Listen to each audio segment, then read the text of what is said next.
বর্তমানে যাদিকে দেখছেন রাষ্ট্র নেতা, পৃথিবীর এক একটা দেশের এক একটা নেতা আছে, রাষ্ট্র নেতা, দেশ চালায়, যাদিকে দেখছেন পৃথিবীর, শুধু ভারতের নয়, শুধু বাংলাদেশ পাকিস্তানের নয়, শুধু বার্মার নয়, শুধু থাইল্যান্ডের নয়, জাপান জার্মানের নয়, গোটা পৃথিবীর যতগুলো দেশ আছে তাদের যারা রাষ্ট্রনেতা আছে তাদেরকে দেখছেন, এদের সকলের কাছে সামরিক শক্তি আছে, শারীরিক শক্তি সকলের কাছে নেই। বর্তমানে যিনি বাংলাদেশের সরকার চালাচ্ছেন তার নাম ডাক্তার ইউনূস, তার বয়স 80 বছর, আর আমি ইয়াসিন, আমার বয়স হচ্ছে 39 বছর। তো আমার সঙ্গে যদি হাতাহাতি লড়াই লাগান, তাকে ঠেলে দিলে সে পড়ে যাবে না? যাবে না? পড়ে যাবে। আমার সঙ্গে হাতাহাতি লড়াইয়ে পারবে না। কেন? তার শারীরিক শক্তি নেই, তার কাছে আছে সামরিক শক্তি, তার বডিগার্ড, তার ডিফেন্স সিস্টেম তাকে ঘেরে রেখেছে, তাকে টাচ করার ক্ষমতা আমার মতো ব্যক্তি ইয়াসিনের নেই। আল্লাহর কসম, কোরআনে আছে দুজন এমন একজন জালিম বাদশা দুনিয়াতে ছিল যাদের কাছে শারীরিক ক্ষমতা এবং সামরিক ক্ষমতা দুটোই আল্লাহ দান করেছিলেন। তার মধ্যে একজন হচ্ছে ফেরাউন, যে মিশরের মাটিতে দাঁড়িয়ে বলেছিল আলা রাব্বুকুমুল আলা, আমি তোমাদের রব আর আমি তোমাদের সব, আমার ওপরে কেউ নেই, তোমরা যা চাওয়ার আমার কাছে চাইবে। আচ্ছা বলুন তো, বর্তমানে ফেরাউনের রাজত্ব আছে না শেষ হয়েছে? তার যে লস্কর ছিল, তার যে সৈন্য সামন্ত ছিল, তাকে এবং তার পুরো লস্করকে আল্লাহ দরিয়ায় ডুবিয়ে দিলেন। জোরে বলুন সুবহানাল্লাহ। তার সব কিছুর অস্তিত্ব মিটে গেছে। আল্লাহ খালি একটা দৃষ্টান্ত পৃথিবীর মানুষের জন্য রেখেছে, তার লাশটা মিশরের জাদুঘরে মমি করে রাখা আছে, মমি করে রাখা আছে। তার লাশটা দেখলে আপনি অনুভব করবেন যে এই লাশটার যদি লম্বাইটা এত ফুট হয়, তাইলে এই মানুষটার মধ্যে আল্লাহ কত শক্তি দিয়েছিল। এটা ফেরাউন। আর একটা জাতি আল্লাহ দুনিয়াতে পাঠিয়েছিলেন আমাদের পূর্বে, সামুদ জাতি, কোরআনে উল্লেখ আছে ওয়া সামুদাল্লাযীনা জাবুস সাখরা বিল ওয়াদ। হে নবী, স্মরণ করে দেখো ওই জাতির কথা, যাদেরকে আমি তোমাদের মতো 10 ফুট 5 ফুট 7 ফুট নয়, তাদেরকে 18 ফুট 20 ফুট লম্বা এবং শক্তিশালী। পৃথিবীর আল্লাহ যতগুলো গোত্রকে সৃষ্টি করেছেন, যতগুলো নবীর উম্মতকে সৃষ্টি করেছেন, সব থেকে শক্তিশালী ছিল সামুদ জাতি আল্লাহ সৃষ্টির মধ্যে, মানুষ সৃষ্টির মধ্যে। তারা বড় বড় পাথর কেটে, পাথরের চাং কেটে হাতে করে ধরে বাড়ি তৈরি করেছিল, এত শক্তিশালী। আল্লাহ কোরআনে বললেন, হে নবী, তারা যখন অহংকার করেছে বাড়ি তৈরি করার পরে, তারা যখন নিজের শক্তির অহংকার দেখিয়েছে, সেই নবীকে বলল, তোমার আল্লাহকে বলে দাও, তোমার আল্লাহর হাওয়া, বাতাস, পানি, আগুন কেউ আমাদেরকে মিটাতে পারবে না, আমরা এতটা শক্তিশালী, আমরা পাহাড় কেটে বাড়ি বানিয়েছি। আল্লাহ তাদেরকে ধূলিসাৎ করলেন। জোরে বলুন সুবহানাল্লাহ। তাদেরকে নিস্তে নাবুদ করে দিলেন, সেই গোত্রকে, সেই জাতিকে ধ্বংস করলেন। ওয়া সামুদাল্লাযীনা জাবুস সাখরা বিল ওয়াদ, আমি তাদেরকে নিস্তে নাবুদ করেছি। সামুদ জাতির কথা ভেবে দেখো, যাদের অস্তিত্ব আমি মিটিয়ে দিয়েছি, তারা সব থেকে শক্তিশালী পৃথিবীর জাতি। দ্বিতীয় নম্বর, আর একজন জালিম বাদশা, তার নাম হচ্ছে নমরুদ। তার কাছেও দুটো শক্তি ছিল, শারীরিক এবং সামরিক। এই নমরুদ ইব্রাহিম আলাইহিসসালাতু ওয়াস সালামকে আগুনে নিক্ষেপ করেছিলেন। আগুনে ইব্রাহিম নবী আল্লাহর কাছে কি চাইলেন? মদদ চাইলেন। কার কাছে বললাম? আল্লাহর কাছে। কোনো গাছের কাছে নয়, কোনো মানুষের কাছে নয়, কোনো পাথরের কাছে নয়, অগ্নির কাছে নয়, চন্দ্রের কাছে নয়, সূর্যের কাছে নয়। মদদ চাইলেন আল্লাহর কাছে। আল্লাহ, তুমি ছাড়া কোনো উপায় নেই। আল্লাহ তাআলা আগুনকে হুকুম জারি করলেন, কুল্লা ইয়া নারু কুনি বারদাও ওয়া সালামান আলা ইব্রাহিম, আগুন তুমি ঠান্ডা হও, আমার ইব্রাহিমের একটা পশমকে জ্বালাতে পারবে না। আল্লাহর কসম, ইব্রাহিম নবীর একটা পশমকে আগুন জ্বালাতে পারেনি। জোরে বলুন সুবহান। এই নমরুদকে আল্লাহ বেজ্জতির সঙ্গে মৃত্যু দান করলেন। এরপরে পৃথিবীতে যারা নিজেদিকে বলছে যে আমার রাজত্ব, আমার শক্তি। তাদেরকে জিজ্ঞেস করুন নমরুদ কোথায়, ফেরাউন কোথায়, হামান কোথায়, সাদ্দাত কোথায়, যাদের উল্লেখ আছে। পৃথিবীতে যদি কারুর শক্তিশালী বাহিনী আল্লাহ দিয়েছিলেন এবং পৃথিবীর আজকের তারিখ পর্যন্ত যতগুলো রাষ্ট্রনেতা, রাজা, বাদশা এসছে, তাদের মধ্যে সব থেকে শক্তিশালী বাহিনী একটা বাদশার কাছেই ছিল। কটা বললাম? একটা বাদশা। তিনি কে? হযরতে সুলাইমান আলাইহিস সালাতু ওয়াস সালামের কাছে, সুলাইমান নবীর কাছে, জিনার কাছে তিনটে দল ছিল সৈন্যর। একটা মানুষের সৈন্য, একটা জিন্নাতের সৈন্য, আর একটা ছিল পক্ষীদের সৈন্য, পাখিদের সৈন্য। আশ্চর্য আশ্চর্য পাখি পৃথিবীর, তারা ছিল তার সৈন্য সামন্ত। এই তিনটে দল ছিল। আল আকসা মসজিদ, যেটা নিয়ে আজকে ফিলিস্তিন, গাজা, ইসরায়েলের যুদ্ধ চলছে, এই আল আকসা মসজিদটা সুলাইমান আলাইহিস সালাতু ওয়াস সালাম জিন জাতিদের দ্বারা তৈরি করিয়েছিলেন। রেওয়ায়েতে আছে জিন জাতির দ্বারা তৈরি করিয়েছিলেন। আপনারা যেটা দেখতে পাচ্ছেন মোবাইলে, ক্যালেন্ডারে, যেটা প্রকাশ করছে পৃথিবীর বেঈমানরা, গোল্ডেন কালারের যে গম্বুজ, ওটা আল আকসা মসজিদ নয়। ওটা ওই টেম্পল যেখানে পা রেখে বোরাকের ওপরে চেপে বিশ্বনবী সাল্লাল্লাহু আলাইহি ওয়াসাল্লাম মেরাজের রাত্রিতে আল্লাহর আরশে গিয়েছিলেন। মেরাজের ঘটনায় ওই জায়গায় যেখানে টেম্পলটা আছে গোল্ডেন কালার, ওইখানেই রাসূল সাল্লাল্লাহু আলাইহি সাল্লামের জন্য বোরাক পাঠানো হয়েছে। নবীজি ওইখানেই বোরাকে চেপে গিয়েছিলেন। জোরে বলুন সুবহানাল্লাহ। অরিজিনাল যে আল আকসা মসজিদ, সেটা হচ্ছে ব্ল্যাক কালারের গম্বুজ, যেটা সেইটাই হচ্ছে অরিজিনাল, যেটা সুলাইমান আলাইহিস সালাতু ওয়াস সালাম জিন জাতিদের দ্বারা তৈরি করেছিলেন। আজকে সুলাইমান নবী নেই, তার লস্কর শেষ, তারও রাজত্ব আল্লাহ পৃথিবীর বুকে শেষ করেছেন একজন পয়গম্বরের, একজন নবীর। আর পৃথিবীর মানুষকে দৃষ্টান্ত দিলেন, যেগুলো আমি পাঠিয়েছি এগুলো আমার সৃষ্টি, আর আমার সৃষ্টি আমার ইচ্ছা মতো অস্তিত্ব মিটিয়ে দেবো, আমি আল্লাহ মিটাবো। এখানে যারা বসে আছি, একটা ব্যক্তি বলতে পারবেন আমি কতদিন বাঁচব? বলার ক্ষমতা কারুর নেই। আজকে রাত্রে যারা জলসা শুনছেন এখানে বসে, যারা আমরা বেঁচে আছি, আমি থেকে আপনি, আমরা কেউ বলতে পারবো কাল সকালে উঠতে পারবো? না, আমরা কেউ বলতেই পারবো না যে সকালবেলায় আমি উঠব, আমার ঘুম ভাঙবে সকালে, এটা আমরা কেউ বলতেই পারবো না। আমার বন্ধুগণ, আমার ভাই, আপনাদেরকে অনুরোধ করছি, একটা কথা মাথায় রাখবেন, পৃথিবীতে একটা মানুষও নিজের প্রশংসা করার ক্ষমতা রাখে না।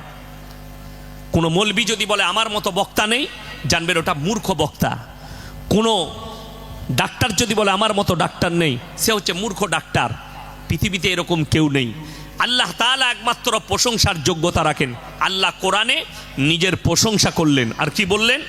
সূরা কাহাফ একবারই শেষ আয়াতের আগের আয়াত, কুল্লাউ কানাল বাহরু মিদাদাল লিকালিমাতি রব্বি লানাফিদাল বাহরু ক্বাবলা আন তানফাদা কালিমাতু রব্বি ওয়ালাউ জিনা বিমিসলিহি মাদাদা। হে আমার নবী, পৃথিবীর মানুষকে বলে দাও, পৃথিবীর মানুষকে জানিয়ে দাও, পৃথিবীতে যতগুলো সমুদ্র আছে সব পানিগুলো যদি এক কাছে করা হয়, আর যদি সব পানিগুলো আমি আল্লাহ কালি করে দিই, কলমে সিয়াই, আর পৃথিবীর মানুষ, আল্লাহ এখানে ধর্মের কথা বলেনি, পৃথিবীর সমস্ত মানুষ এরা যদি আল্লাহর প্রশংসা লিখতে শুরু করে, সব পানি শেষ হয়ে যাবে। আবার আমি অতটাই পানি দেবো, অতটাই কালি করে দেবো, এটাও শেষ হবে। কিন্তু আমার আল্লাহর প্রশংসা লেখে শেষ করার মতো ক্ষমতা পৃথিবীর মানুষের নেই। জোরে সোরে বলুন সুবহানাল্লাহ। ইনি হচ্ছেন সৃষ্টিকর্তা, আর আমরা হচ্ছি সৃষ্টি। আমাদের ওয়াকাত, আমাদের চলাফেরা আল্লাহর কসম তিনটে। এরপরে আমি জলসা শুরু করব যে পাঁচটা জিনিসকে আল্লাহ যে গোপন করলেন, কি কি গোপন করেছেন? নবী, পয়গম্বর, রসুল, সাধারণ সকলের কাছ থেকে আল্লাহ গোপন করলেন। সেটা হচ্ছে সূরা লুকমানের একবারই শেষ আয়াত, ইন্নাল্লাহা ইনদাহু ইলমুস সাআহ। এটা এক নম্বর। কিয়ামত কবে হবে আমি আল্লাহ ছাড়া পৃথিবীর কেউ জানে না। এখন আপনি বান্দা, আল্লাহর প্রত্যেকটা ফাইসালায় মুমিনদিকে সন্তুষ্টি প্রকাশ করতে হবে আল্লাহর প্রত্যেকটা কিসে ফাইসালাতে। যদি বৃষ্টি হয়, আল্লাহ তুমি নিয়ামত দিয়েছো, সন্তুষ্টি প্রকাশ করো। যদি কমিটির ছেলে বলে আমাদের জলসায় বৃষ্টি হয়ে গেল, বরবাদ হয়ে গেল, এটা হচ্ছে নৈরাশ। আল্লাহ ভাবতে হবে, জলসায় যদি বৃষ্টি হয়, আমার গ্রামে জলসার দিনে সকালে বৃষ্টি হলো, জলসা বন্ধ হয়ে গেল, জলসা হলো না, এর মধ্যেই আল্লাহ ভালাই রেখেছে। এটাই হচ্ছে মুমিনদের আখলাক এবং মুমিনদের আকীদা। এইটাই হবে, এইটাই হবে মুমিনদের আকীদা। তবে আপনি বাঁচতে পারবেন, তবে আপনার ঈমান ঠিক থাকবে। আল্লাহ এক নম্বরই বলেছেন, ইন্নাল্লাহ ইনদাহু ইলমুস সাআহ। কিয়ামত কবে হবে আমি আল্লাহ ছাড়া পৃথিবীর কেউ জানে না। ওয়া ইউনাজ্জিলুল গায়থা ওয়া ইয়ালামু মা ফিল আরহাম। মায়ের গর্ভে বেটা আছে না বিটি, বিকালঙ্গ না কালো, খোড়া আছে না কে আছে, আমি আল্লাহ ছাড়া পৃথিবীর কেউ জানে না। মায়ের গর্ভে কি আছে? ওয়া ইউনাজ্জিলুল গায়থা ওয়া ইয়ালামু মা ফিল আরহাম ওয়া মা তাদরি নাফসুম মাযা তাকসিবু গাদা ওয়া মা তাদরি নাফসুম বিআইয়ি আরদিন তামুত ইন্নাল্লাহা আলিমুন খাবীর। এবং পৃথিবীর মানুষকে বলে দাও, কার কোথায় কতটা রুজি মেপেছি, কার কোথায় মৃত্যু হবে, আর কোথায় কত মিলিমিটার বৃষ্টি বর্ষণ হবে, আমি আল্লাহ ছাড়া পৃথিবীর কেউ জানে না। কোথায় কত মিলিমিটার বৃষ্টি বর্ষণ করব, এটাও আমি আল্লাহ ছাড়া পৃথিবীর কেউ জানে না। আমার আল্লাহ রাব্বুল আলামিন গোপন করলেন 5টা জিনিসকে পৃথিবীর মানুষের কাছ থেকে। আমার বন্ধুগণ, আমার ভাই, আমি যে আলোচনাটা করব এই ভারতবর্ষে বর্তমানে, এরপর আমি মূল জলসায় যাচ্ছি। 30 কোটি মুসলমান আছে। এই 30 কোটি মুসলমানের মধ্যে 10 কোটি মুসলমান আছে কিনা এটাও সন্দেহ দাঁড়ায়। যদি বলেন কেন, আমি একটা একটা করে প্রমাণ দিয়ে যাব। আপনি আপনার এলাকায় মিলাবেন, সমীক্ষা করবেন। ইয়াসিন ভাই যেগুলো বলে গেল মিথ্যা না সত্যিকারই আমাদের সমাজে আছে, আপনি ভালো করে ঘাঁটবেন। কোরআনে আছে, দেখুন 1 নম্বর, যদি হে আমার নবী, পূব কিংবা পশ্চিম দিকে মাথা ঠোকার নাম ঈমান নয়। প্রকৃত ঈমান নাম্বার 1 হচ্ছে মান আমানা বিল্লাহ, আল্লাহর উপরে বিশ্বাস, ওয়াল ইয়াউমিল আখির, আমার পরকালের প্রতি, ওয়াল মালাইকাতি, আমার ফেরেশতাদের প্রতি, ওয়াল কিতাবি, আমার আসমানি কিতাবের প্রতি, ওয়ান নবিয়্যিন, আর যতগুলো নবী পয়গম্বর পাঠিয়েছি এদের উপরে প্রকৃত বিশ্বাস আনার নাম হচ্ছে ঈমান। এই জায়গায় মাথা ঠোকার গল্প নেই। যখন আল্লাহকে আপনি বিশ্বাস করবেন, তখন আল্লাহর উদ্দেশ্যে আপনার মুখ হবে কিবলার দিকে, আপনি নামাজ আদায় করবেন। পশ্চিম দিকে মুখ করে নামাজ পড়তে হয়, এটা আমাদের দেশের জন্যে অরিজিনাল যেটা কথা হবে কোরআন হাদিস মোতাবিক, সেটা হচ্ছে কেবলা মুখী হয়ে নামাজ পড়া। আমরা কাবার পশ্চিম দিকে আছি, তাই আমরা পূব দিকে আছি কাবার, তাই আমরা পশ্চিম দিকে মুখ করে নামাজ পড়ি। যারা কাবার পূবে আছে তারা আপনার পূব দিকে, পশ্চিমে আছে তারা পূব দিকে মুখ করে নামাজ পড়ে। যারা উত্তরে আছে তারা দক্ষিণ দিকে, যারা দক্ষিণে আছে তারা উত্তর দিকে মুখ করে নামাজ পড়ে কাবার। এইটা হচ্ছে সিস্টেম, হচ্ছে আল্লাহ রসুলের হাদিস, হচ্ছে কেবলামুখী হয়ে নামাজ পড়া, এটা আল্লাহর হুকুম। আল্লাহ নবী সাল্লাল্লাহু আলাইহি সাল্লাম নামাজের মধ্যে ছিলেন, আর আল্লাহ তাআলা হুকুম পাঠালেন, সাতরাল মসজিদিল হারাম, তুমি এই নামাজের অবস্থায় তোমার মুখটা মসজিদে হারামের দিকে ঘুরিয়ে নাও। আল্লাহ রসুল সাল্লাল্লাহু আলাইহি সাল্লাম প্রথমে নামাজ পড়ছিলেন, চেহারাটা কোন দিকে ছিল? আল আকসার দিকে। প্রথম কিবলা হচ্ছে আল আকসা, ওই দিকেই রসুল আকরাম সাল্লাল্লাহু আলাইহি সাল্লাম মুখ করে নামাজ পড়ছিলেন। সিজদা অবস্থায় মাথাটা ঘুরালেন নবীজি, আল্লাহর হুকুম এলো। ওই সময় তুমি তোমার চেহারাটা ঘুরিয়ে নাও, কার দিকে? কিবলার দিকে ঘুরিয়ে নাও। ঘুরে গেছে, শর্ত হচ্ছে কিবলামুখী হয়ে নামাজ পড়া। চলুন 1 নম্বর, আপনারা বলুন ইমানদারির সঙ্গে, সুদ খাওয়া হারাম না হালাল? কথা বলেন। হারাম। তাহলে আপনাদের এই এলাকায় একটাও মুসলমান সুদখোর নাই? কোনো মুসলিম সুদ খাই না, ভরে আছে সুদেতে। ওই জন্য আমাকে সবাই দাওয়াত দেয় না, আমাকে বুঝে সুঝিই দাওয়াত দেয়। কেন বললাম? যে মুসলিম আছে 10 কোটি মুসলমান কিন্তু মুসলমান নয়। একটা সুদ খাওয়া হারাম, আমার আল্লাহ কোরআনে বললেন ওয়াহাল্লাল্লাহুল বাইয়া ওয়া হাররামার রিবা, সুদ তোমাদের জন্য হারাম আর ব্যবসাকে আমি আল্লাহ হালাল করেছি। যে লোকটা সারা জিন্দগি ভর হারাম জেনে জেনে শুনে সুদ খাচ্ছে, শুধু সুদটা আল্লাহ হারাম বললেন, আল্লাহ রসুল সাল্লাল্লাহু আলাইহি সাল্লাম হাদিস বর্ণনা করলেন, হে আমার সাহাবীরা, কোনো ব্যক্তি যদি 1 টাকা সুদ খায়, সে নিজের মায়ের সঙ্গে 36 বার জিনা করার সমান পাপ করা হবে। জোরে বলুন নাউজুবিল্লাহ। এরপর একটা মুসলমান হারাম জানলো, সুদ খাওয়ার পাপ হচ্ছে মায়ের সঙ্গে জিনা করা, এটা জানলো, সারা জিন্দগি ভর সুদ খাচ্ছে, সুদের ওপরে জীবন কেটে মৃত্যু হলো। এই লোক মরে যাওয়ার পরে মারা গেছে, আপনি আমার মতো হুজুরকে দাওয়াত দিলেন, হুজুর মিলাদ পড়িয়ে জান্নাতে যাও, হুজুর তো মিলাদ পড়িয়ে জান্নাতে ভরে দিল, তোমার হুজুরও মার খাবে, তুমিও খাবে। যদি কোনো বাপের বেটা মৌলবি থাকে আপনার, আমি আছি স্টেজে নিয়ে আসুন, সে খালি বলে দিবে জেনে শুনে সারা জিন্দেগি ভর সুদ খেয়ে মারা গেছে, তাকে দোয়া করে, এইভাবে দোয়া করলে আল্লাহর কাছে সে জান্নাতে যাবে। আমি জীবনে আর সমাজের বুকে কথা রাখবো না, এটা চ্যালেঞ্জ দিলাম। বিশেষ করে হুগলি ডিস্ট্রিক্টে আর জলসা করতে আসবো না, এটা আমার চ্যালেঞ্জ। নিয়ে আসুন সেই মৌলবিকে, সে কত বড় বাপের বেটা মৌলবি, আমি তাকে দেখে নেব। নিয়ে আসুন। কোন ইমাম, কোন মৌলবি, কোন হুজুর তার হিম্মত নাই সুদটাকে হালাল বলে দিই। আমার আল্লাহ হারাম করেছেন, ওয়াহাল্লাল্লাহুল বাইয়া ওয়া হাররামার রিবা। আজকে কষ্ট লাগে, একটা লোক আল্লাহ কোরআনে বললেন, যারা জেনে শুনে সুদ খাচ্ছে পাপ জেনে, তারা যেন আমার সঙ্গে যুদ্ধ ঘোষণা করলো। যে লোকটা আল্লাহর সঙ্গে যুদ্ধ ঘোষণা করেছে, এই লোক সারা জিন্দেগি সুদ খেয়ে মারা যাচ্ছে। আমাকে যদি বলেন হুজুর অমুক সুদখোর মারা গেছে, বিশ্বাস করুন আমি আল্লাহর কসম খেয়ে বললাম, আমি যদি জানতে পারি এই লোক সুদখোর, তার জানাজাটাই পড়বো না। চ্যালেঞ্জ, আমি তার জানাজা পড়বো না। জানাজার নামাজ কি? জানাজার নামাজ হচ্ছে মাইয়াতের মাগফিরাতের দোয়া।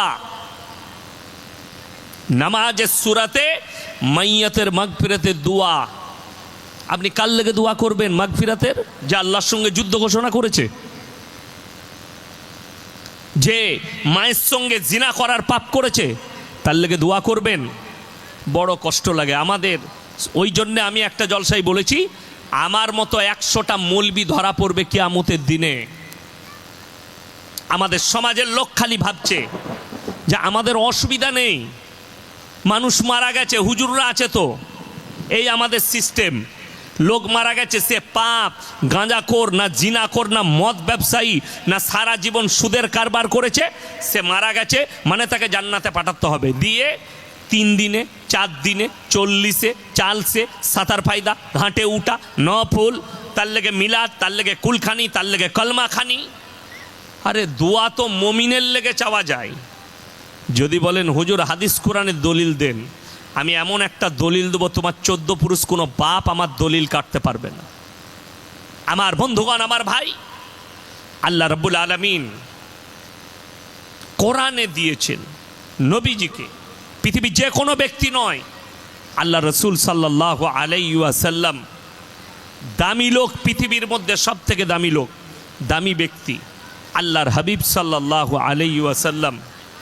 তিনি সবাই দরুদ শরীফ পড়ুন, আল্লাহুম্মা সাল্লি আলা মুহাম্মাদিন ওয়া আলা আলি মুহাম্মাদ কামা সাল্লাইতা আলা ইব্রাহিম ওয়া আলা আলি ইব্রাহিম ইন্নাকা হামিদুম মাজিদ।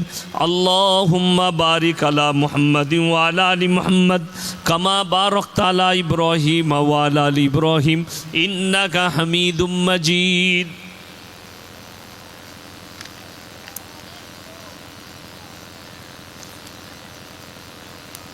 বৃষ্টি কি ভালো পড়ছে? ভালো পড়ছে বৃষ্টি।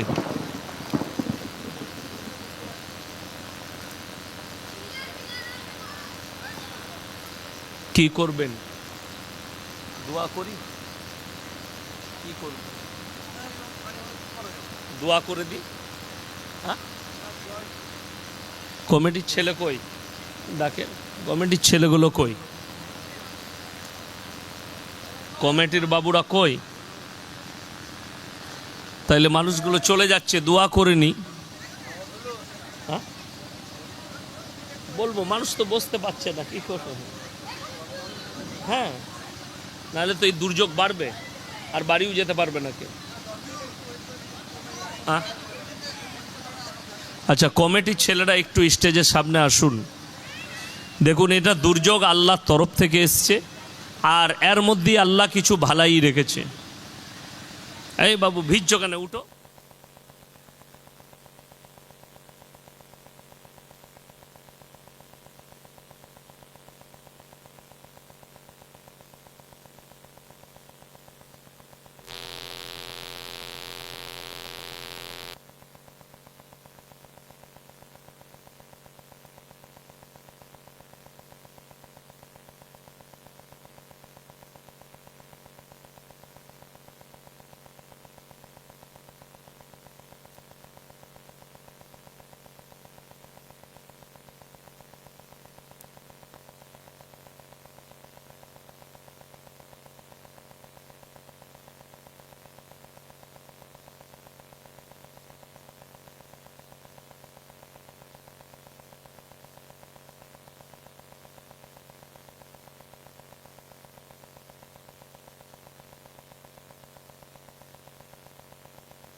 يا أيها الإنسان ما غرك بربك الكريم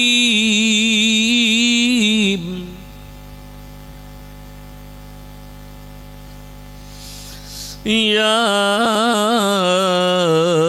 أيها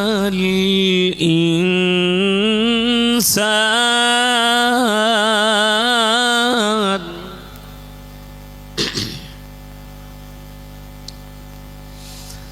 يا أيها الإنسان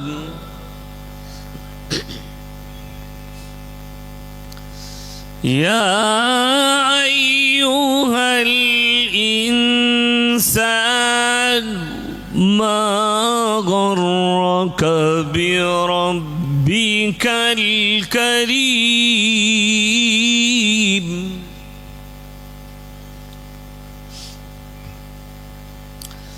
الذي خلقك فسواك فعدلك في أي صورة ما شاء ركبك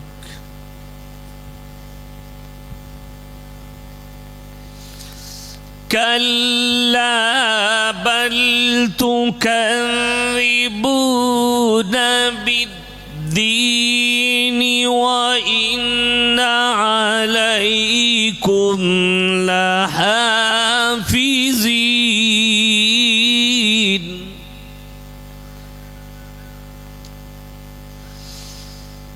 كراما كاتبين يعلمون ما تفعلون صدق الله العظيم এই তুমি লাইভ টেলিকাস্ট করছো তো এবার মোবাইল কেন লাগালে মোবাইলটা খুলো রেকর্ডিং করবে না আলহামদুলিল্লাহি রাব্বিল আলামিন ওয়াসসালাতু ওয়াসসালামু আলা রাসূলিহিল কারীম আম্মা বাদ ফাউজ বিল্লাহি মিনাশ শাইতানির রাজিম বিসমিল্লাহির রহমানির রহিম। তোমরা এতগুলো মোবাইল কেন লাগাও? তোমার কটা চ্যানেল? একটা চ্যানেলে 4টা মোবাইল কেন লাগাবে? যতগুলো লড়াই হচ্ছে মিডিয়াদের জন্য, তোমাদের জন্য, জানো তো? হিন্দু মুসলিম থেকে শুরু করে যা লড়াই হচ্ছে তোমাদের জন্য। আমি এক কথা বলি, এক থাম্বে লাগাও, 4টা মোবাইল কেন লাগাবে? হ্যাঁ, আমার রেকর্ডিং করতে আসো না, 4টা 5টা করে মোবাইল লাগালে। চুরি করে 3টে করে চ্যানেল করে রেখে দিয়েছে দেশে, এখানে দ্বন্দ্ব লাগাচ্ছ হিন্দু মুসলিম।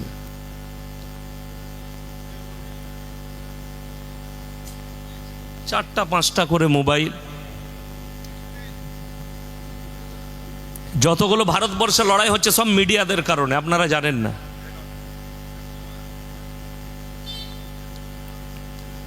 দুটো ঠিক আছে, 4টা করে কেন লাগাবে?